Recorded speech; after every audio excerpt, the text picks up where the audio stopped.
হাসতে আমরা সবাই ভালোবাসি। হাসির সিনেমা দেখতে অনেকেরই ভালো লাগে। তাই আজকের ভিডিওতে আমরা সেরকমই একজন হিন্দি কমেডি অভিনেতার জীবন কাহিনী সম্বন্ধে আলোচনা করব, যিনি সমস্ত দর্শকদের কাছে হাস্য কৌতুক অভিনেতা হিসেবে পরিচিত হয়ে আছেন। আসুন ভিডিওটা শুরু করা যাক। এম.এস. নারায়ণ, ইনি একজন ভারতীয় হিন্দি অভিনেতা ছিলেন এবং হাস্য কৌতুক অভিনেতা হিসেবে তেলুগু সিনেমায় কাজ করতেন।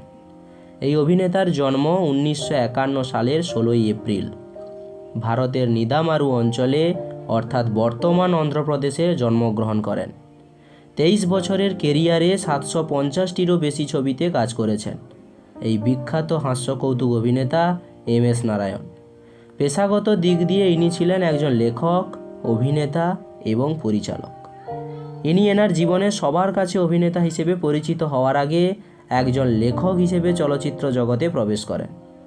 অভিনেতা হিসেবে নারায়ণের প্রথম চলচ্চিত্র হল পেদা রাইডু, যা 1995 সালে মুক্তি পায়, এবং এনার আরেকটা ছবি ছিল ভজন ত্রিলু।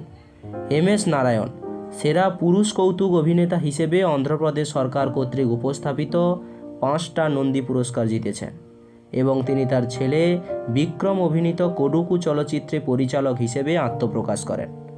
টলিউডে কমেডিয়ান চরিত্রে অভিনয়ের জন্য খুবই জনপ্রিয় হয়ে ওঠেন এই কৌতুক অভিনেতা এম.এস. নারায়ণ।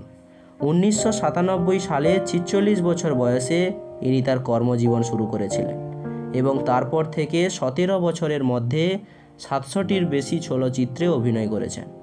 যাই হোক, এই বিখ্যাত হিন্দি হাস্য কৌতুক অভিনেতা এম.এস. নারায়ণের মৃত্যু হয়েছে 2015 সালের 23শে জানুয়ারি। ভিডিওটা ভালো লাগলে প্লিজ সবাই একটা লাইক করে দাও। এরকম আরও ভিডিও পেতে আমাদের চ্যানেলটাকে সাবস্ক্রাইব করে নাও। এরপর কোন সেলিব্রিটির জীবন কাহিনী তোমরা শুনতে চাও সেটা আমাকে কমেন্ট বক্সে জানাও। আজ এখানেই বিদায় নিচ্ছি, দেখা হচ্ছে পরের ভিডিওতে।